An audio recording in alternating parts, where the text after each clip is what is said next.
Good afternoon. My name is Nadari Porat, and I'm an Associate Director at the UCLA Center for Health Policy Research and Director of the Health Economics and Evaluation Research Program. Welcome to today's webinar, which is titled, Health at Risk, Policies Are Needed to End Cigarette, Marijuana, and E-cigarette secondhand smoke in Multi-Unit Housing in Los Angeles. According to the Centers for Disease Control and Prevention, about 28 million people who live in multi-unit housing are exposed to secondhand smoke in their home or apartment in the United States every day. Drifting secondhand smoke from cigarettes, e-cigarettes, or marijuana use is difficult to control in multi-unit properties because of shared common areas, walls, and ventilation systems, and that pose threats to the health of tenants who live there.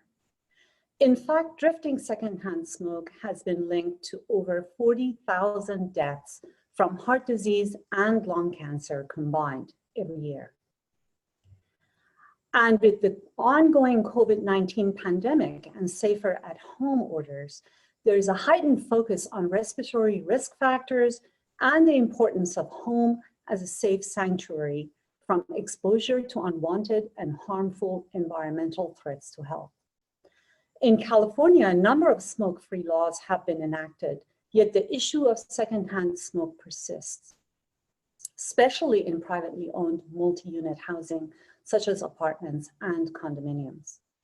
Today, my colleagues, Ms. Peggy Toy, Health Data Program Director, and Catherine Yount, Public Policy Analyst, will discuss findings of their study on secondhand smoke in multi-unit housing.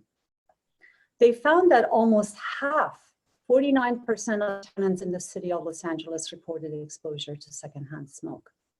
They also found that there is broad support for smoke-free policies from both tenants and owners of privately owned multi-unit housing.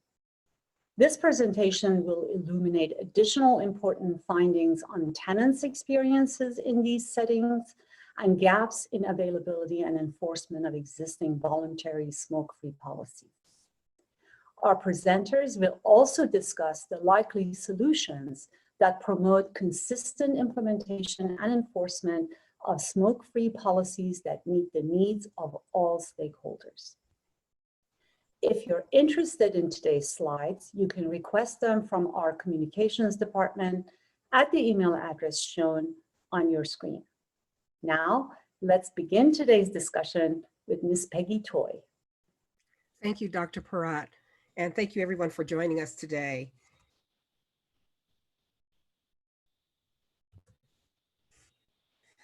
Before we begin our presentation, I want to acknowledge some key partners that enabled this study that we're presenting today.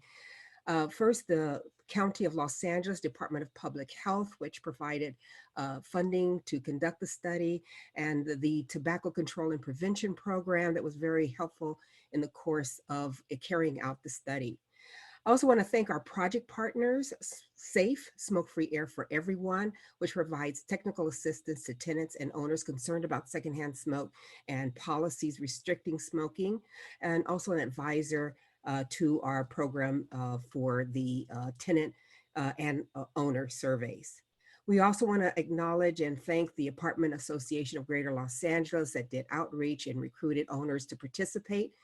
And I want to thank our community partners that work in the 12 council districts where the study was carried out. I want to thank Day One that covered the northern portion of the city, the Valley and East Valley. Fame Corporations that covered Central Los Angeles and East Los Angeles, as well as the Harbor Area, Council District 15, and the Koreatown Youth and Community Center, also known as KYCC, that covered Central or West Los Angeles, including the west side of the city.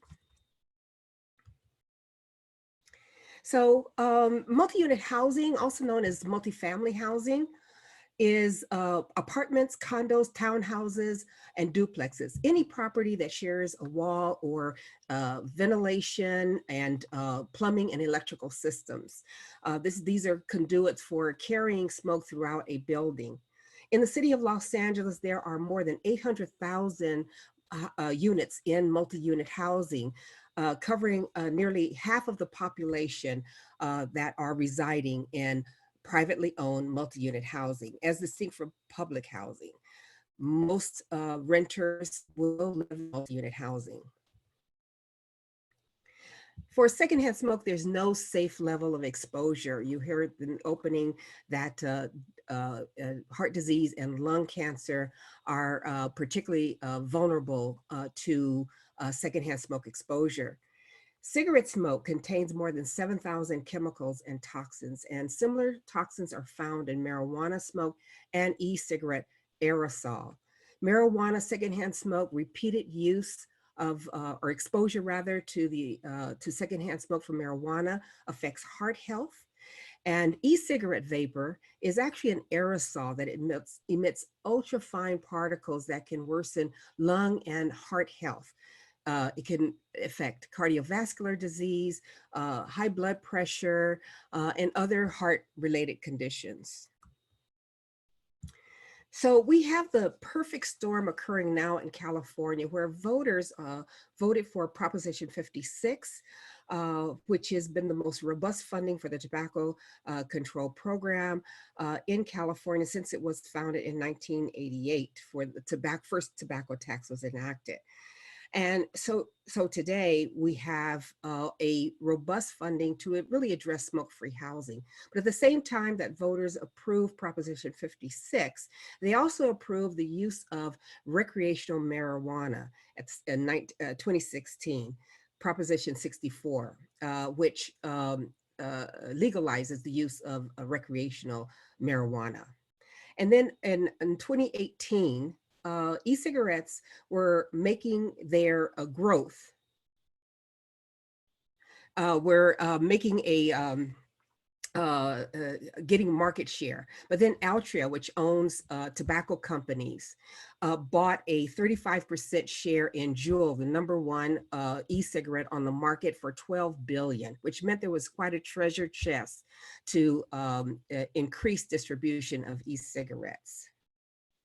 So I hope you can see this slide, but this is from the California Tobacco Program that looked at the trends in reportings of secondhand smoke exposure, which began to increase in 2016. And as you can see from this slide, you see a bit of a leveling off on tobacco secondhand smoke reporting. But then you really see a trajectory for marijuana secondhand smoke reporting and e-cigarette reporting. Those have increased tremendously from 2016. And this is important because wherever tobacco is restricted, so are smoking marijuana and e-cigarettes are restricted. And so when we look at housing in California, it becomes an important battleground to fight the effects of secondhand smoke. So not all areas in California are covered in spite of the gains that have been made by the tobacco control program. In the county of Los Angeles, especially critical, the most populous county in the state, the city of Los Angeles is the most populous city in the state of California. And I should mention that California has actually the lowest smoking rates in the country, second only to Utah. But in some areas and among some populations, the smoking rate continues to persist. So in the county of Los Angeles, and when we look at multi-unit housing and restrictions on smoking in multi-unit housing, you can see from this slide that only 16 cities out of 88 in the county of Los Angeles have some restrictions on smoking in multi-unit housing. That means 72 cities, 4 in 5 cities allow smoking in multi-unit housing. And the city of Los Angeles is among them.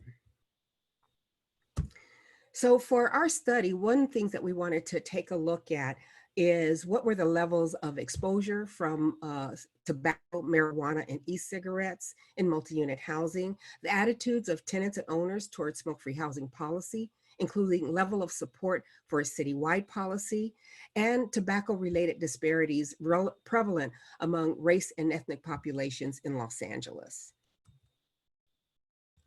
So for this study, we took a look at 12 Los Angeles City Council districts. Council districts 8, 9, and 10 were excluded. There are 15 council districts. And 8, 9, and 10 was excluded because we conducted a study in 2016 supported by the CDC that wanted to look at health disparities, particularly among Latinx and African Americans in the city of Los Angeles. And 8, 9, and 10 has a high concentration of both African Americans and Latinx, as well as a heavy concentration of multi-unit housing. So we weren't covering those 3 council districts, but all other 12 were covered in our study. We surveyed 4,800 tenants, 400 per city council district, and 156 owners, as well as interviews with 20 owners in the city of Los Angeles. They had to own properties anywhere within the city.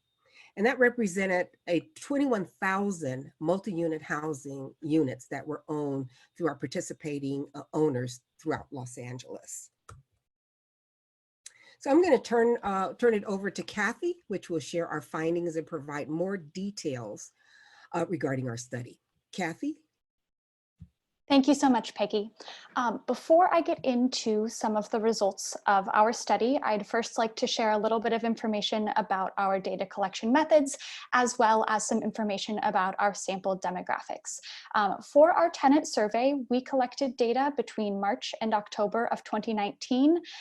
Collection was primarily done door-to-door at multi-unit housing, as well as there was some convenience sampling that was at neighborhood parks, coffee shops, laundromats, or different neighborhood locations where multi-unit housing tenants from those neighborhoods may have been and been willing to take surveys. I'd like to echo Peggy's thanks to our community partners for that data collection. They did really spectacular work and collected, as Peggy mentioned, over 4,800 surveys. Surveys were conducted in English, Spanish, and Korean languages. And you can see on the left-hand side of the slide, there's a table with some of the demographic information we collected from tenants. Nearly 23% of our sample comes from the young adult 18 to 24 category. 33%, just around a third of our sample was the 25 to 39-year-old adults. The largest subset of our sample in terms of age comes from the 40 to 64-year-old adults.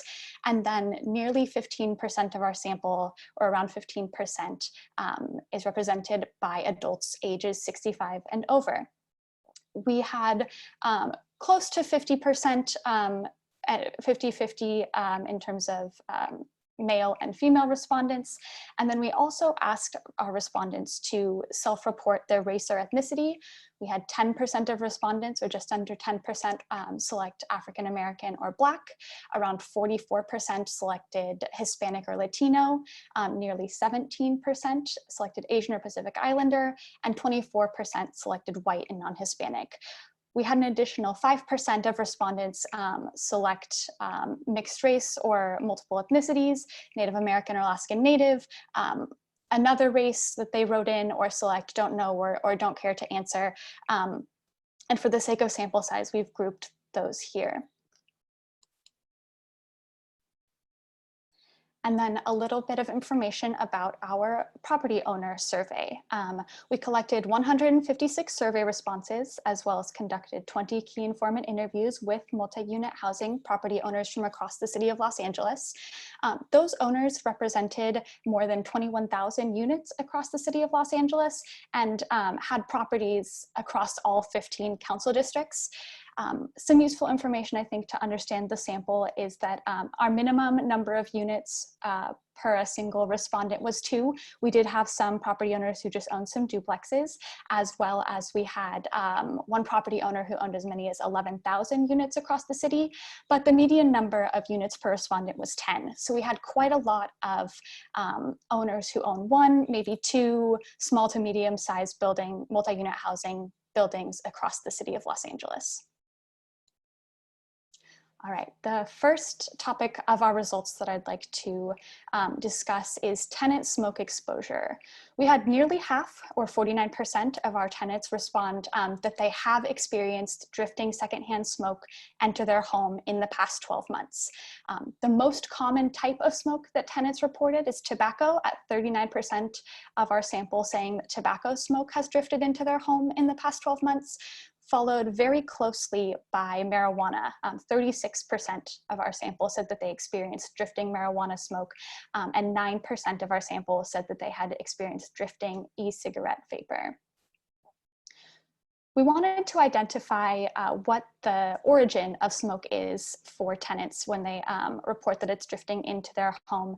And we had 74% of those who reported secondhand smoke drifting into their home report that that smoke had drifted in from outside. That can be from an open window or open door, or even potentially under the crack of a door that leads to the outside. We had 64% report that they've experienced drift from another unit. Most typically that's through walls or floors. It can be through shared venting or electrical systems. And 41% of those who reported experiencing drifting secondhand smoke said that they've had smoke drift into their apartment from both outside and from another unit. One important piece of our analysis was looking at smoke exposure among vulnerable populations. And for the sake of this project, the vulnerable populations we chose to look at are respondents who live in a home where there's at least 1 child ages 0 to 17, and respondents who either have a chronic condition or who report living in a home with someone who has a chronic condition. 53% of our sample report that they live with at least 1 child ages 0 to 17 in the home. And among that population, 54% reported that they have experienced secondhand smoke drifting into their home. So that's more than half of those living with children say that smoke has entered their home in the past year. 44% of those living with children have experienced tobacco smoke drifting, 41% have experienced drifting marijuana, and 9% report experiencing e-cigarette vapor entering their home. And then just over 1/3 of our sample are respondents who either have a chronic disease or live in a household where at least one of the members has a chronic condition. And among this group, 55%, or again, more than half, report that secondhand smoke has entered their home. They also report tobacco being the most common type of smoke to enter the home, followed again very closely by marijuana, and then with e-cigarettes down around 9%. One important data point I think that we have to highlight is that among those who have a chronic health condition or who have a household member with a chronic health condition, more than 2/3 or 68% report that secondhand smoke exposure makes that condition worse. So we have more than half of those with a chronic condition in the household saying that they have been exposed to secondhand smoke in the past year, and then more than 2/3 of them saying that that is something that can worsen the chronic condition in the household. So it shows how important this can be for tenants living in Los Angeles. We also explored smoke exposure by race and ethnicity and found that African American and Latinx tenants report the highest rates of secondhand smoke exposure. You can see from your table on the right here that African Americans report overall exposure at 51%, and our Latinx tenants reported at around 54%. That's compared to Asian American and Pacific Islanders who reported 41% reported exposure to secondhand smoke in their home, and compared to white tenants who 45% reported drifting secondhand smoke into their home. We want to acknowledge that these are broad race categories, race and ethnicity categories, and that other research in public health and in tobacco have shown more nuance and disparities of experience when you break down some of these race and ethnic groups into more specific categories. So we want to acknowledge that as we look at these in kind of larger race and ethnicity groups. In general, the same trend holds where we see tobacco is the most common type of smoke that people are reporting experiencing, followed fairly closely by marijuana, and then with e-cigarette exposure between 7 and 10% across the different race or ethnic groups. You may notice that among the Asian American and Pacific Islander community, tobacco is just a little bit lower than marijuana. It's not a significant difference, but it's an interesting piece of our data that those are very close, particularly among that community. We also explored smoke exposure by building policy. We found that 37% of tenants report that their building has no type of smoke-free policy whatsoever, and the remaining 63% of tenants report that their building has some type of policy. In many cases, that's a partial policy, meaning that smoking is allowed in some parts of the building, but not in others. That could mean that smoking isn't allowed in a common indoor space like a laundry room. It may mean that inside units are no smoking, but patios, balconies, and outdoor common areas allow smoking, or it could mean that a building has a full smoke-free policy, but there's a diversity of types of smoke-free policies that fall into the 63% of, or 63% of people who report having a smoke-free policy. And we found that among those living in multi-unit housing with at least some type of smoke-free policy, 45% of respondents report drifting secondhand smoke, and that's compared to 54% of those who live in multi-unit housing with no smoke-free policy whatsoever. So although we still do see a fair amount of exposure among those who live with at least some type of smoke-free policy, it is significantly less than among those who live with no smoke-free policy for their building. Tenants across the board expressed a preference for living in smoke-free spaces. So we had 86% of our tenant respondents state that they would prefer to live in a smoke-free section of a building if that were available to them.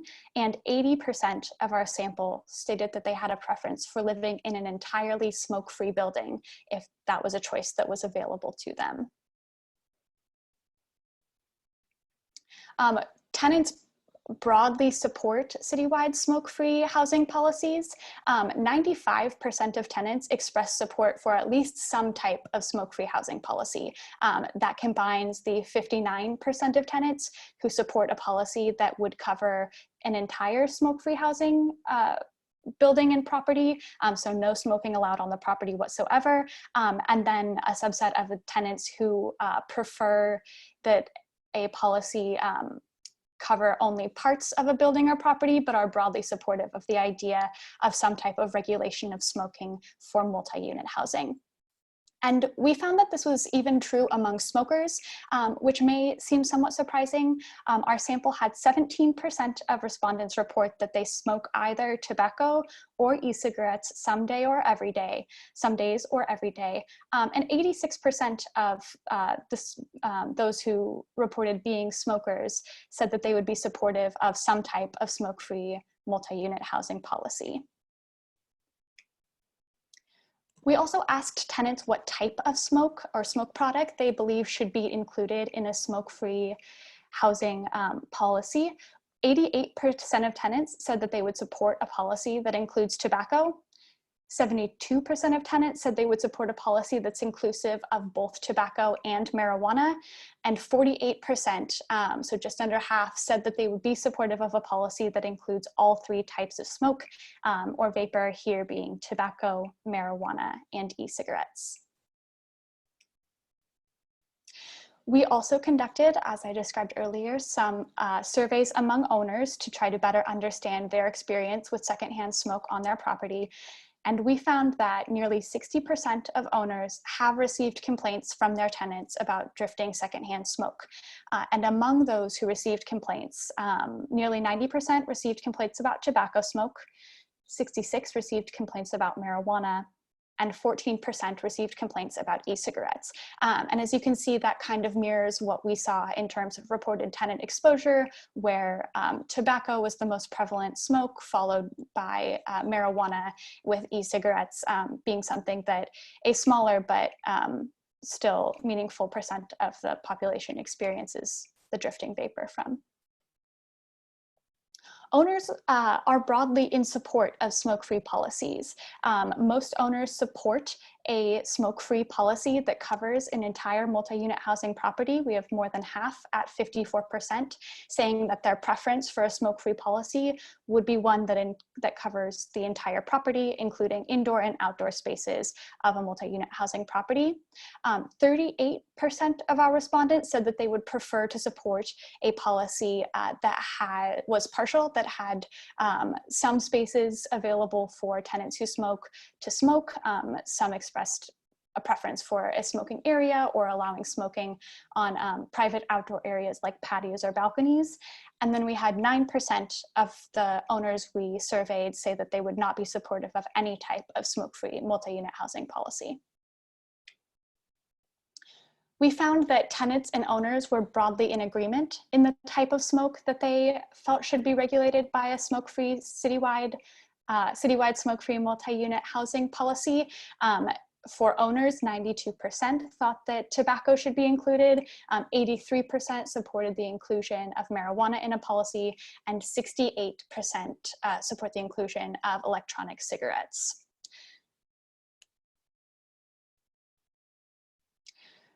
Owners in our survey and our interview broadly recognize that there are benefits to smoke-free housing.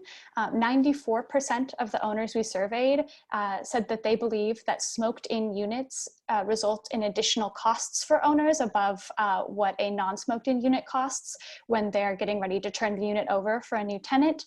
Commonly cited additional costs are additional costs for paint, for replacing carpeting more often than would otherwise need to be replaced, and for replacing or deep cleaning drapery in the home. We had only 5% of owners who have a self-imposed smoke-free policy for their building report that they have had problems filling their units because of their smoke-free policy. Among owners who do not have a smoke-free policy, we heard some concerns that if they did have a smoke-free policy, they may see a decrease in qualified tenants applying for their home, but only 5% of those with policies stated that that's an experience that they have had. When we look at support for smoke-free policies, among owners who have already implemented a smoke-free policy for their apartments, 94% said that they would be supportive of a citywide smoke-free policy, and 84% of owners who do not have a self-imposed policy for their property said that they would also be in support of a citywide smoke-free multi-unit housing policy. We asked owners to identify challenges and barriers that they anticipate or have experienced with smoke-free housing for their property if they do have a policy, or barriers they anticipate having if they were to have one for their property. And we found that owners prefer not to, or have decided not to pursue eviction as an enforcement tool for a smoke-free policy. Only 6% of owners who currently have a smoke-free policy for their property report attempting to evict for violation of smoke-free policies. 72% of owners have either experienced or anticipate that they will experience challenges with enforcement of a smoke-free policy. However, when we asked just the owners who currently had a smoke-free policy, only 42% said that they have experienced challenges with enforcement in the past, which just tells us that owners who do not currently have a policy are concerned that they will have barriers or challenges with enforcement in the future, and those who currently have a policy, even if they haven't experienced challenges yet, see that as a potential problem they may encounter in the future. This slide has 3 quotes on it that I think are that are all from our key informant interviews with owners that I think sum up 3 different viewpoints that we heard from different owners in terms of the challenges that they see to smoke-free multi-unit housing on a city level. The top one says, well, you'd have to prove it. And that's something we heard from owners in general, is that it's often difficult to identify a smoker, especially if they're outside. So they'll have a tenant who calls in to complain and report that someone is smoking on the property. But by the time anyone is able to come to the property and find out what the problem is, that smoker is done smoking and they've moved on, and it can be difficult to enforce a policy when it isn't clear who's breaking the policy. On the bottom left, we have, I am completely against the city enforcing any more laws on landlords. We did hear some general opposition from owners to any additional regulations coming from any level of government for property owners. There were some owners who feel that they're already overburdened with regulation and were not in favor of supporting anything additional, regardless of what that policy looked like. And then on the bottom right, we have, if you're going to make me the policeman, I'm not in favor of it. And I think this was the sentiment that we heard most frequently from owners in our interview, is that even those who may be broadly supportive of the idea of smoke-free multi-unit housing were very concerned about the possibility of having to be the ones who enforce it, or even have to have consequences if they're not able to enforce it properly. Owners are concerned about having poor relationships with their tenants if they need to enforce smoke-free housing. So that was one barrier that we heard from many owners, that if there was to be a policy, they would require some support and enforcement in order to be in favor of it. So that concludes my results section. I'd like to turn it back over to Peggy Toy, who's going to discuss some of the policy implications of the results of our project. Thank you, Kathy. I'm going to, there we go. I want to sum up our key findings. Let me move this. What did we learn from our study? We learned that nearly half of tenants were exposed to tobacco, marijuana, e-cigarette, secondhand smoke. The most frequently exposure was to tobacco and marijuana. Communities of color and vulnerable populations, such as children and those with chronic health conditions, were disproportionately exposed to secondhand smoke.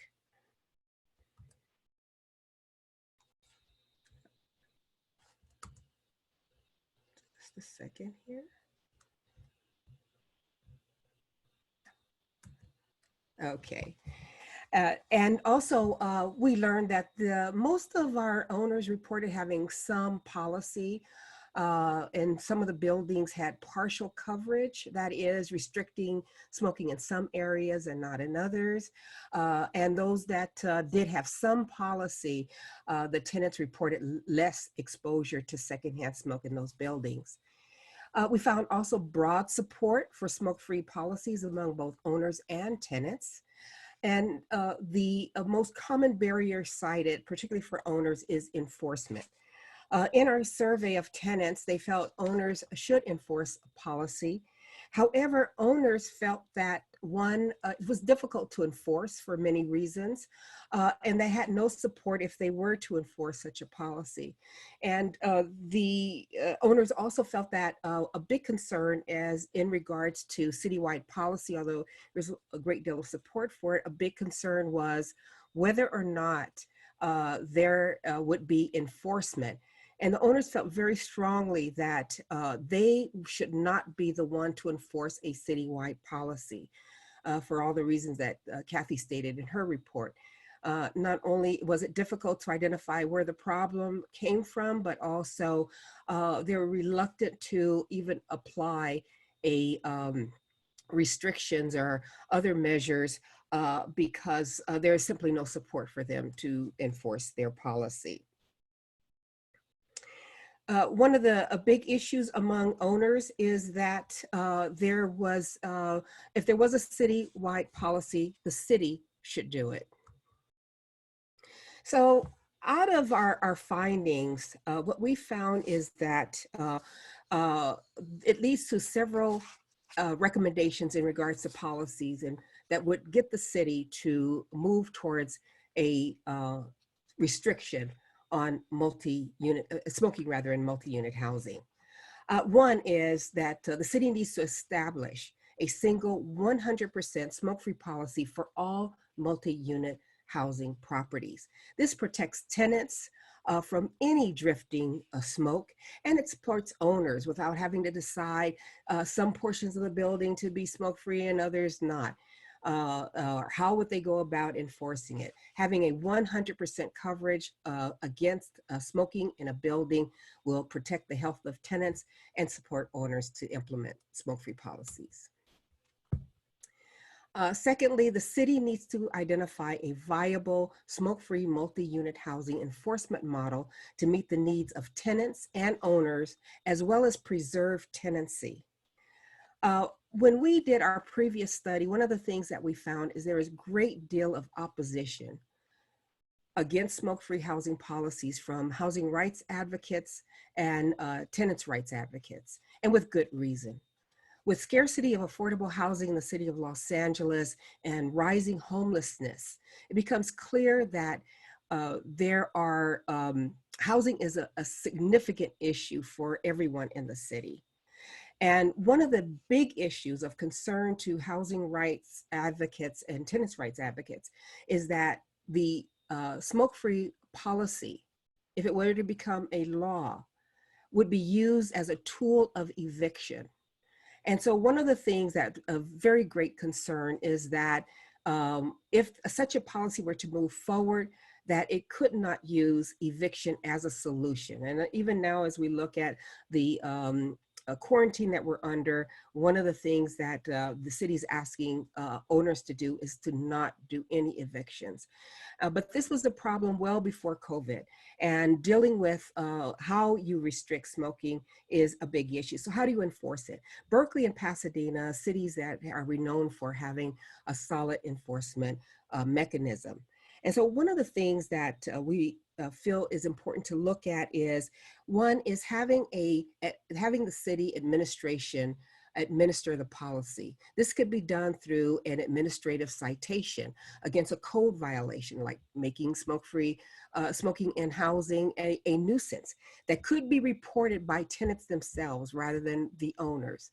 If a tenant feels that they have that they're experiencing secondhand smoke affecting their health, they can call the city administration, and there's a complaint process that needs to be in place.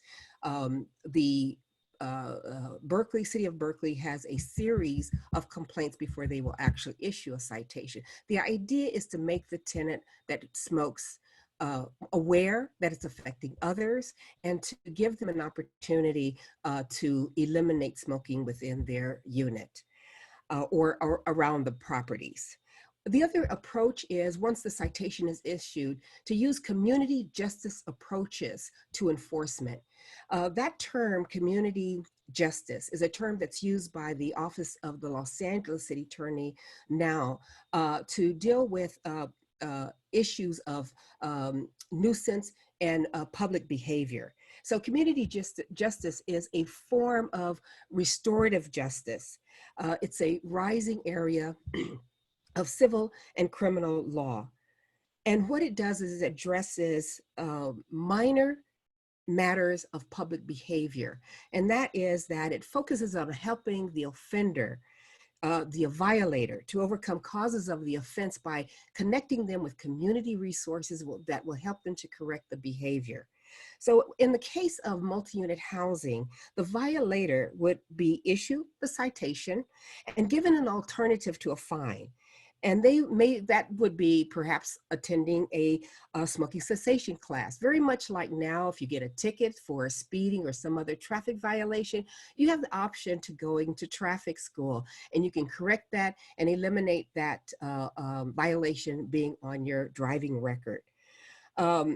The other is that they could opt to do community service. This way, where smoking rates are high, often among low-income communities, low-income populations, this would be a way of not having to do a fine, but actually getting the information needed that will help them to quit. And not only help them to quit, but also to get information on secondhand smoke and how it harms their family members, their neighbors, and other folks that they could care about.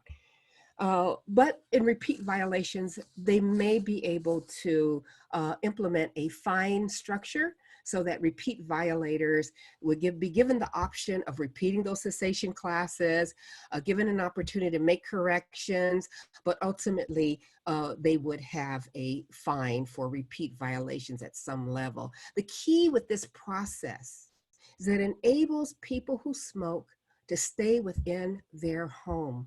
Eviction is not a solution for the tenants that have no option to find alternative housing.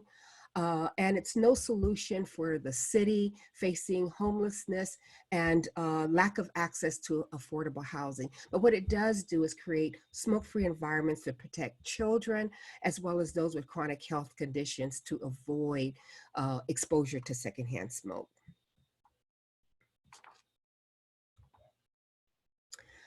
The other recommendation is that it goes hand in hand with policy, and that is that making people aware of the options to quit. And there are a lot of resources in California. Certainly there's a smokers helpline, 800 No Butts. But also the LA County Department of Public Health is doing a lot of work with their clinics to provide education and partnering with organizations that provide education around smoke-free housing and just resources to help people to quit. And also part of it could be engaging community organizations that can not only provide education around the importance of not smoking, and particularly not smoking if you're living in multi-unit housing like an apartment condo, or wherever you're living in a building where your smoke could drift to another apartment or another unit or outside. So helping engaging community organizations that can not only provide information about tobacco cessation and resources, but can also provide information about the damage of secondhand smoke and include information on marijuana and e-cigarettes. The Truth Initiative has evolved some really innovative approaches to helping youth quit e-cigarettes. There's more evidence that youth are reporting addiction to e-cigarettes and are looking for ways to quit. And so being creative in how we educate the public, particularly those that are looking to quit tobacco, marijuana smoking, or e-cigarettes, will have places where they can go, resources that they can be aware about to use to reduce or eliminate and end their use of these products and to protect the health of everyone. One person who's smoking, and smoking rates have gone down in California, one person smoking in a building can drift to other areas. And so cessation is an important key to improving. And if people are not smoking, then it eliminates the use of enforcement or minimizes the use of enforcement. Finally, the entire community needs to be involved in the effort. We need to bring together not just community organizations and advocates for smoking restrictions, but also we need to bring together housing rights and tenants' rights organizations to come together to promote no smoking in multi-unit housing, but also to know that that by allowing smoking to exist, they're harming the health of children, those with chronic health conditions, and families to be exposed to secondhand smoke. And so it's a community-wide effort. So you can get information on our study, as well as a profile of all Los Angeles City Council districts on our website. We include a profile of each of the 15 council districts, as well as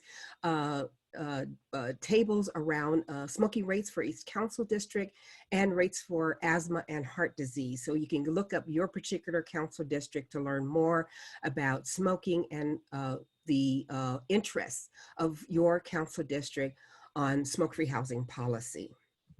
Before we go to questions, I do want to thank our team, Dr. Ying Ming, co-director of the Chronic Disease Program here at the center, and our project staff, William Zhao, Jessica Ventura, and Hong Li Do. I couldn't go without mentioning our team who did a spectacular job on the project.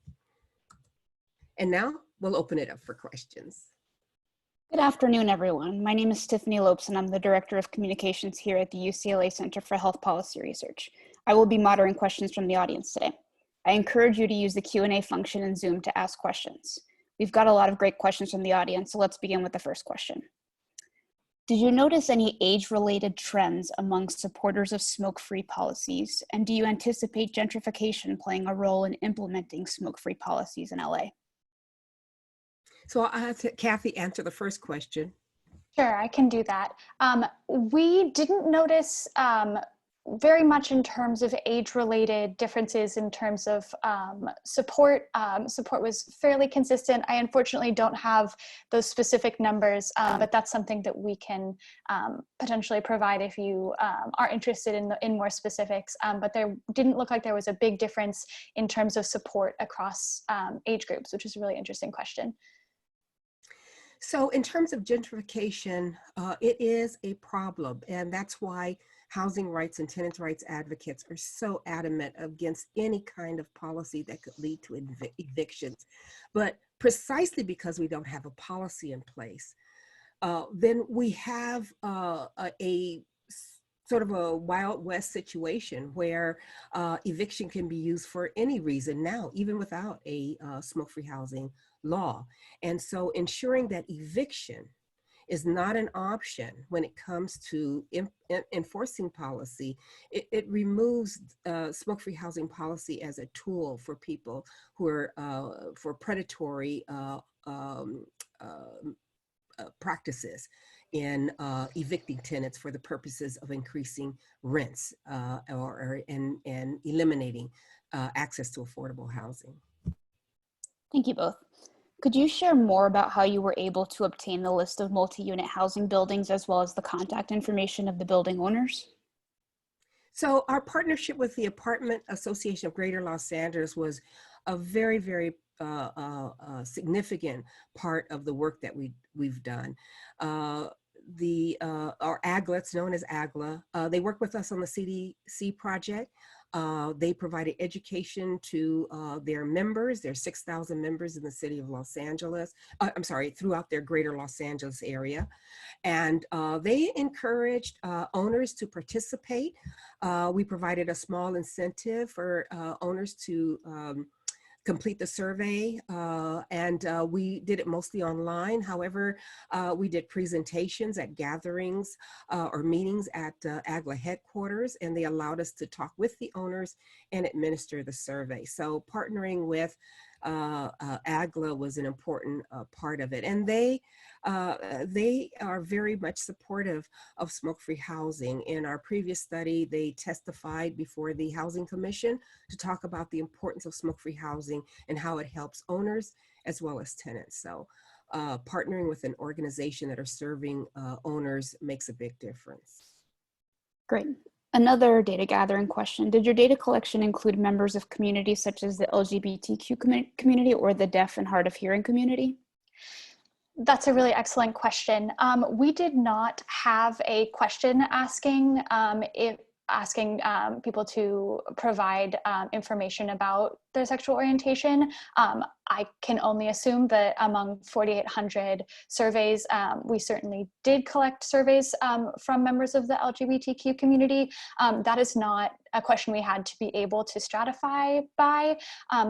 That would be a really interesting future direction for research. We know that in the state of California, the LGBTQ community is one of the communities that experiences disproportionate rates of smoking, and a community that the state is very interested in decreasing those disparities among. So we did not have a question for it, although I assume they are and hope that they are represented in our sample.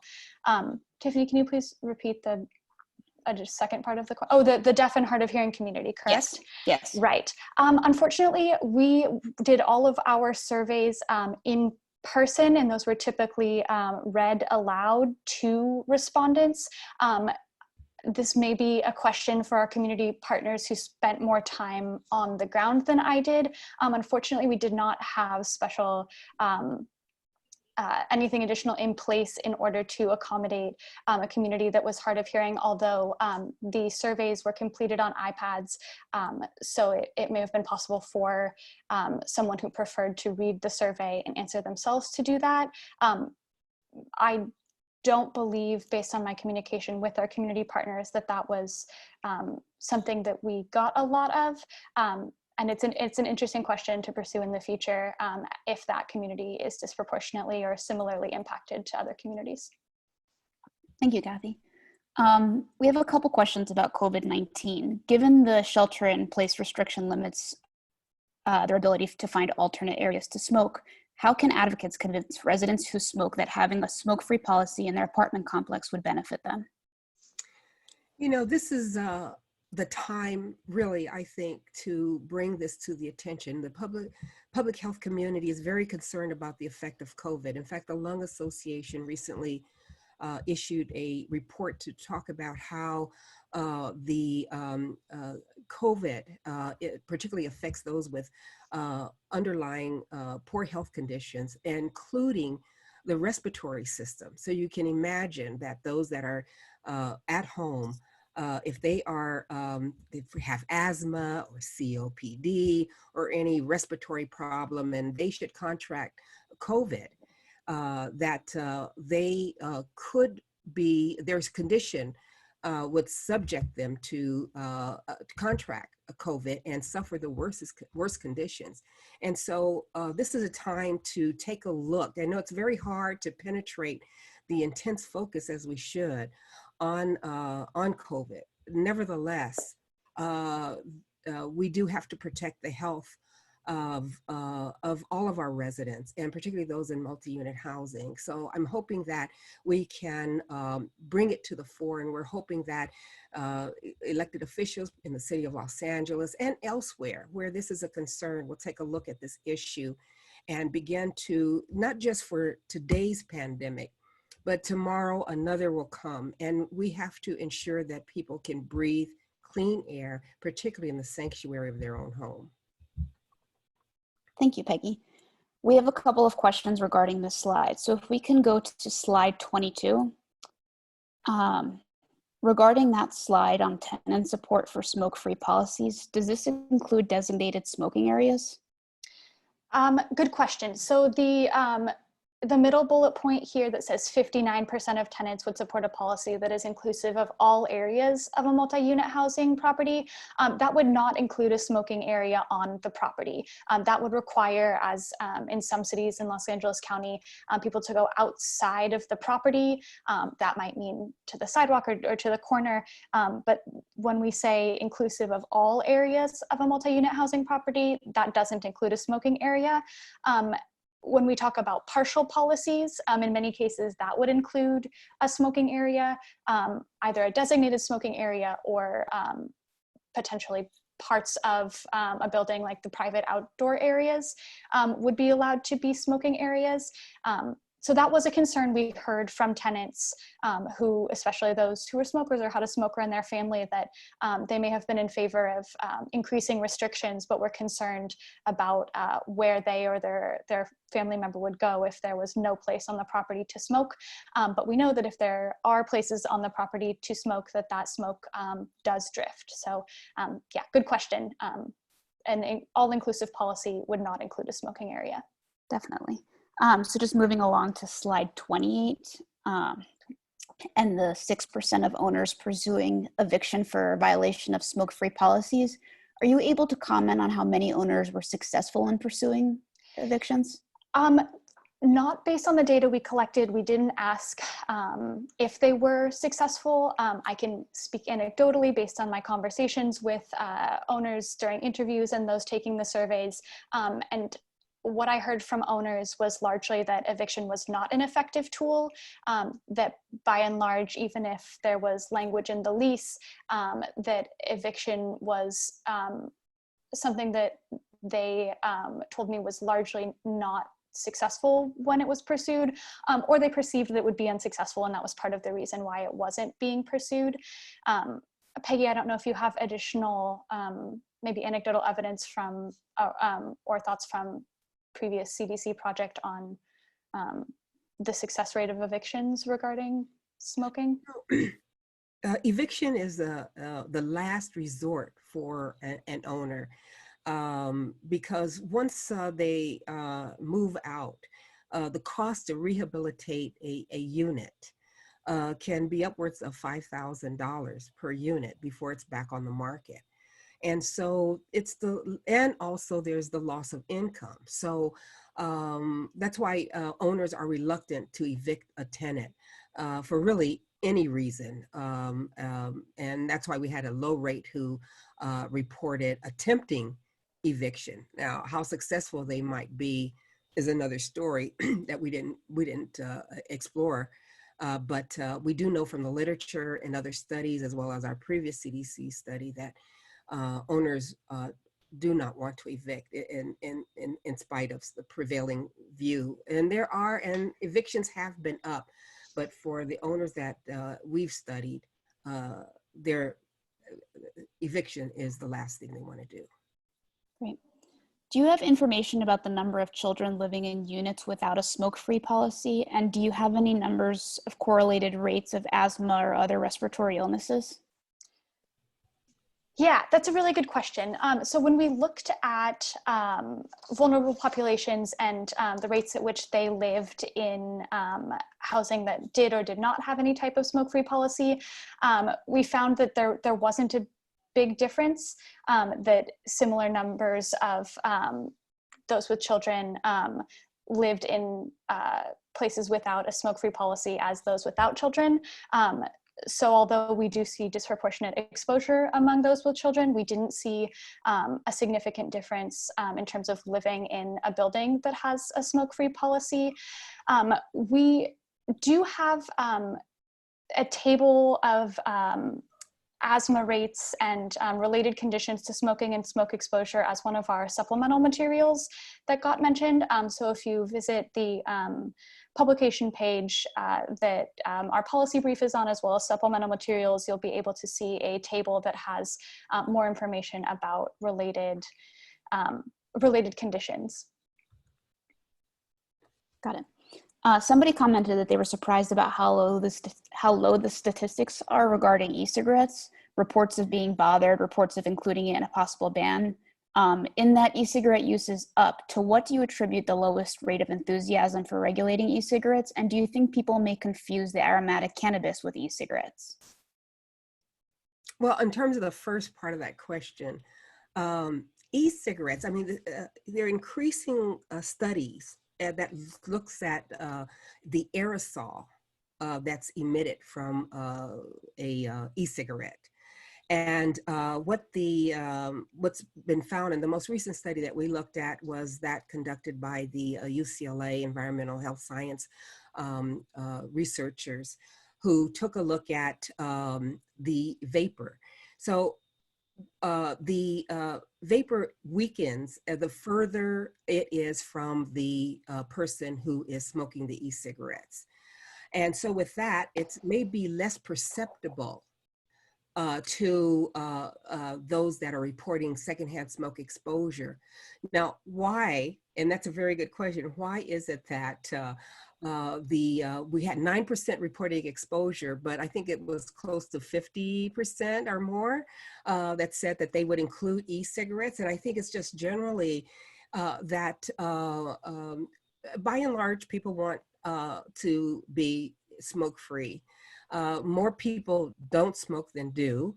And for that reason, it's better to include all without making choices. I mean, one thing that we also know from the literature is that the presence of allowing marijuana, particularly recreational marijuana, to be smoked, and for e-cigarettes to be smoked, actually promotes smoking overall.